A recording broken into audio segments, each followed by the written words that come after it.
नमस्कार विद्यार्थियों, मैं मिसेस वोरा आरएलटी कॉलेज अकोला से आपकी हिंदी की अध्यापिका।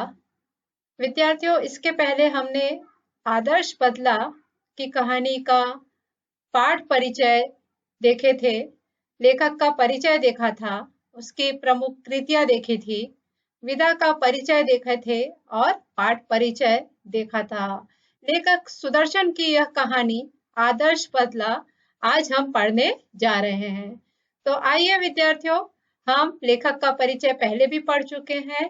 अब उसमें समय न खोते हुए अब हम कहानी को पढ़ने जाएंगे। तो देखिए, प्रभात का समय था। आसमान से बरसती हुई प्रकाश की किरणें संसार पर नवीन जीवन की वर्षा कर रही थी।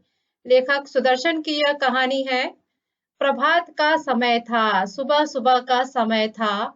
आसमान से बरसती हुई प्रकाश की किरणें संसार पर नवीन जीवन की वर्षा कर रही थी।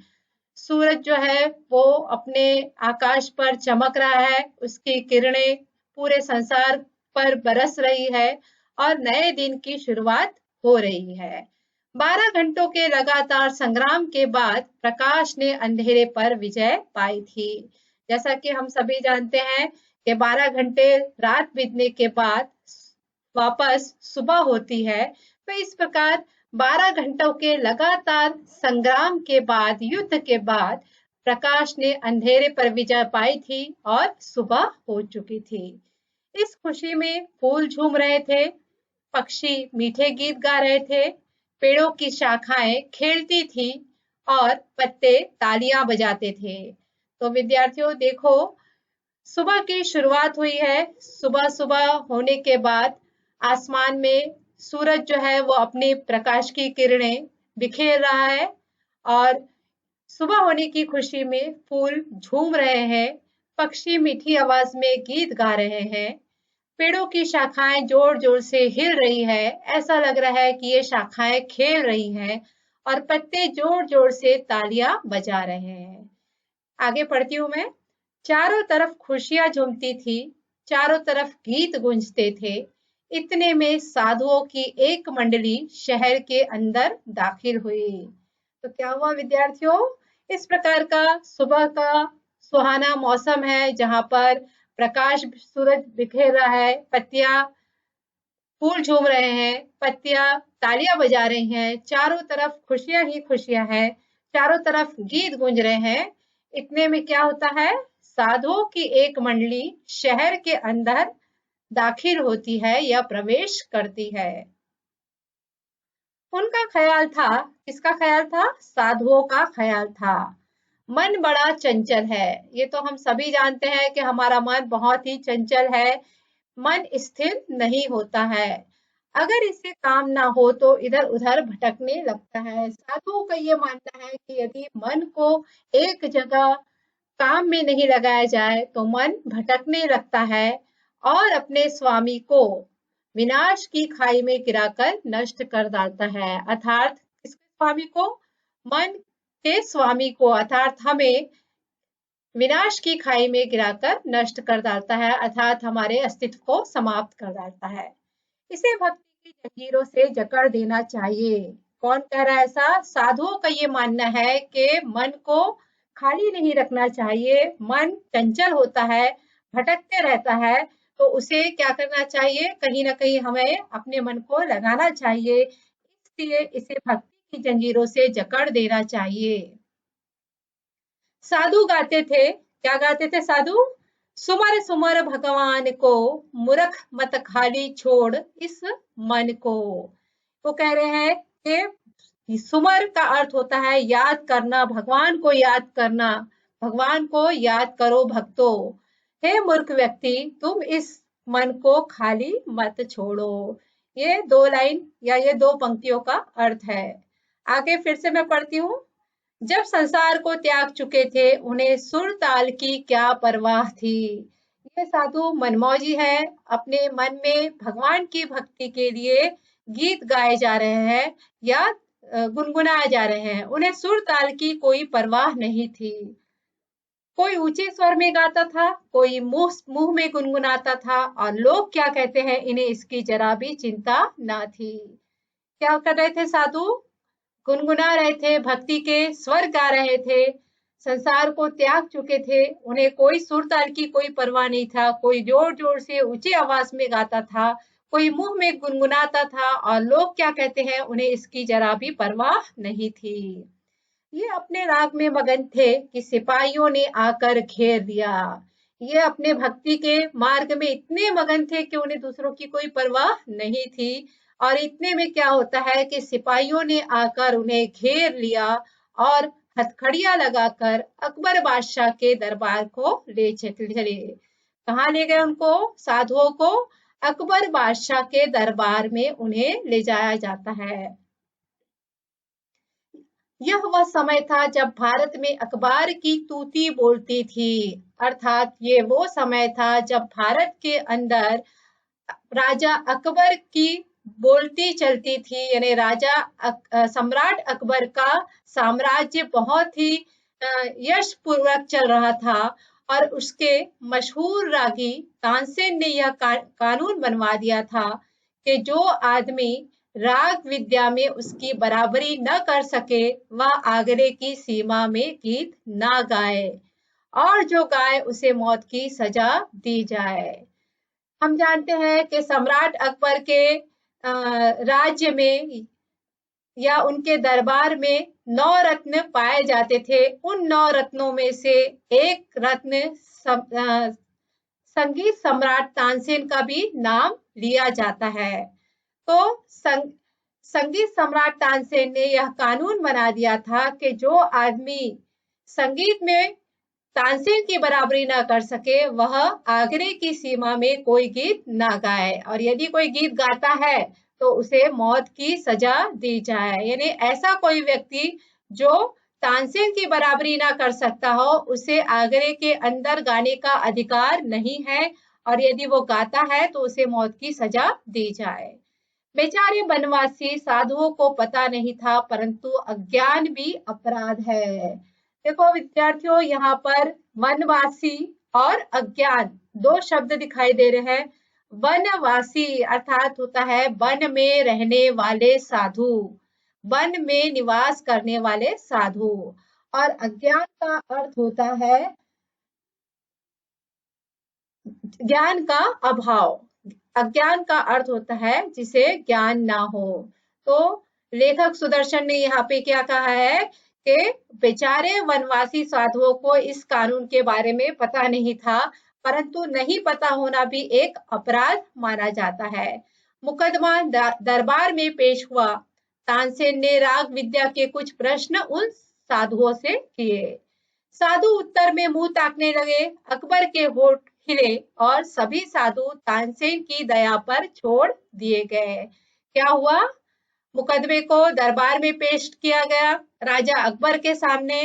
तानसेन ने उनसे संगीत विद्या या राग विद्या के बारे में कुछ प्रश्न साधुओं से किए। साधु उन प्रश्नों का उत्तर नहीं दे सके, तो अकबर ने क्या किया? उन्हें तानसेन की दया पर छोड़ दिया। देखिए आगे, दया निर्बल थी, वह इतना भार सहन ना कर सकी। दया निर्बल थी, वहां पर दया का अभाव था या दया कमजोर थी तानसेन के मन में। वह इतना भार सहन न कर सकी। मृत्यु दंड की आज्ञा हुई। किसे मृत्यु दंड हुई?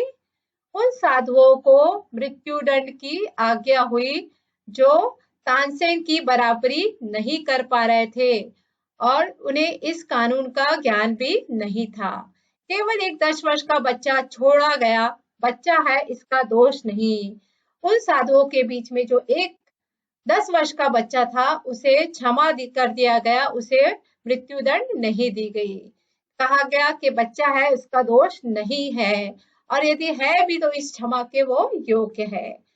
बच्चा रोता हुआ आगरों के बाजार से निकला और जंगल में जाकर अपनी कुटिया में रोने तड़पने लगा। वह बार बार पुकारता था, बाबा तू कहाँ है? बच्चा क्या कर रहा है?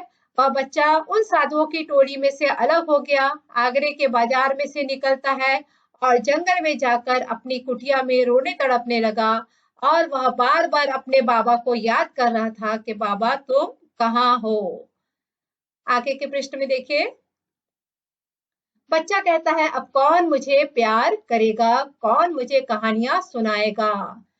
लोग लोग आगरे की तारीफ करते हैं मगर इसने मुझे तो बर्बाद कर दिया। उन साधुओं की टोली में से बचा हुआ एक बच्चा अपने बाबा को याद करता है और कहता है कि अब मुझे कौन प्यार करेगा, कौन मुझे कहानियां सुनाएगा। लोग तो अभी तक आगरे की तारीफ करते हैं मगर इस आगरे ने तो मुझे बर्बाद कर दिया है। इसने मेरा बाबा छीन लिया और मुझे अनाथ बनाकर छोड़ दिया। इस प्रकार हम देखते हैं कि छोटे 10 वर्षीय बच्चे को छोड़ दिया जाता है और वह बच्चा जंगल में आकर अपनी कुटिया में आकर रोने लगता है, तड़पने लगता है और अपने बाबा को याद करते रहता है। बाबा तू कहा करता था कि संसार में चप्पे चप्पे पर दलदले हैं और चप्पे चप्पे पर कांटों की झाड़ियां हैं। अब कौन मुझे इन झाड़ियों से बचाएगा। झाड़ियों का अर्थ यहाँ पर होता है दुख, कठिनाइयां या अज्ञानता के रास्ते।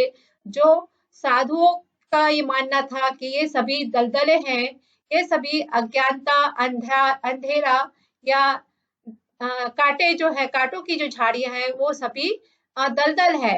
इन दलदलों से मुझे कौन बचाएगा, कौन मुझे इन दलदलों से निकालेगा, कौन मुझे सीधा रास्ता बताएगा, कौन मुझे मेरी मंजिल का पता देगा। तो विद्यार्थियों, इस प्रकार से वो बच्चा तड़प रहा है, रो रहा है और अपनी बात को कह रहा है। देखिए आगे, इन्हीं विचारों में डूबा हुआ बच्चा देर तक रोता रहा। इतने में खड़ाऊ पहने हुए, हाथ में माला लिए हुए, राम नाम का जप करते हुए बाबा हरिदास कुटिया के अंदर आए और बोले, बेटा शांति करो, शांति करो। इन्हीं ये हम देखते हैं कि 10 वर्षीय बच्चा अपने टोली से अलग हो जाने के बाद अपने विचारों में डूबा हुआ है, देर तक रो रहा है, अपने बाबा को याद कर रहा है। इतने में खड़ाऊ पहने हुए। विद्यार्थियों, खड़ाऊ का अर्थ होता है पादुका, जो लकड़ी की बनी हुई होती है, जो साधु पहने हुए होते हैं।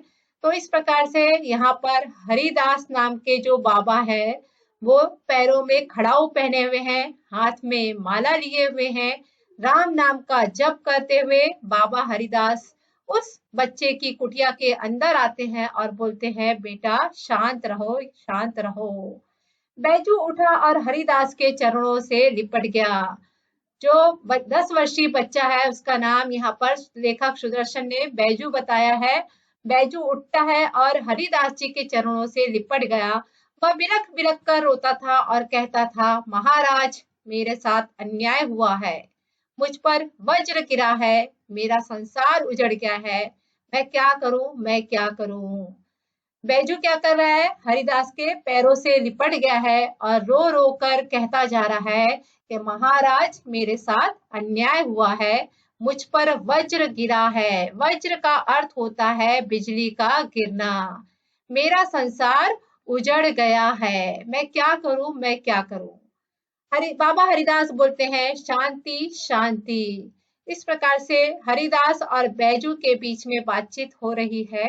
वो देखिए, बैजू बोलता है, महाराज तानसेन ने मुझे तबाह कर दिया, उसने मेरा संसार सूना कर दिया। हरिदास फिर से उसे समझाते हुए कहते हैं, शांति शांति। बैजू ने हरिदास के चरणों से और भी लिपट कर कहा, महाराज शांति जा चुकी है, अब मुझे बदले की भूख है, अब मुझे प्रतिकार की प्यास है, मेरी प्यास बुझाइए। बैजू ने क्या किया, उसके हरिदास के चरणों से और भी लिपट गया और लिपट कर कहा कि महाराज मेरे मन की शांति अब जा चुकी है, अब मुझे बदले की भूख है, अब मुझे प्रतिकार की प्यास है। प्रतिकार मतलब बदले का, अपमान के बदला लेना है उसे, मेरी प्यास को बुझाइए। हरिदास ने फिर कहा, बेटा शांति शांति। बैजू ने करुणा और क्रोध की आंखों से बाबा जी की तरफ देखा। उन आंखों में आंसू थे और आहें थी और आग थी। जो काम जबानें नहीं कर सकती उसे आंखें कर देती है, और जो काम आंखें भी नहीं कर सकती उसे आंखों के आंसू कर देते हैं। बैजू ने ये दो आखिरी हथियार चलाए और सिर झुकाकर खड़ा हो गया। हरिदास ने फिर से उसे समझाने के लिए कहा कि बेटा शांत रहो, शांत रहो। अब बैजू ने अपने मुंह से कुछ ना कहकर अपनी आंखों से आंसू निकालना शुरू कर दिया। उन आंखों में आहें थी और आग थी। विद्यार्थियों, हम लोग देखते हैं कि बहुत बार हमारी आंखों में आंसू होते हैं, तो जो काम जुबान नहीं कर पाती वह काम आंखें बयां कर देती है। जो काम जबान नहीं कर सकती उसे आंखें कर देती है, और जो काम आंखें भी नहीं कर सकती उसे आंखों के आंसू कर देते हैं। इस प्रकार बैजू ने ये दोनों आखिरी हथियार चलाए और सिर झुकाकर खड़े हो गया।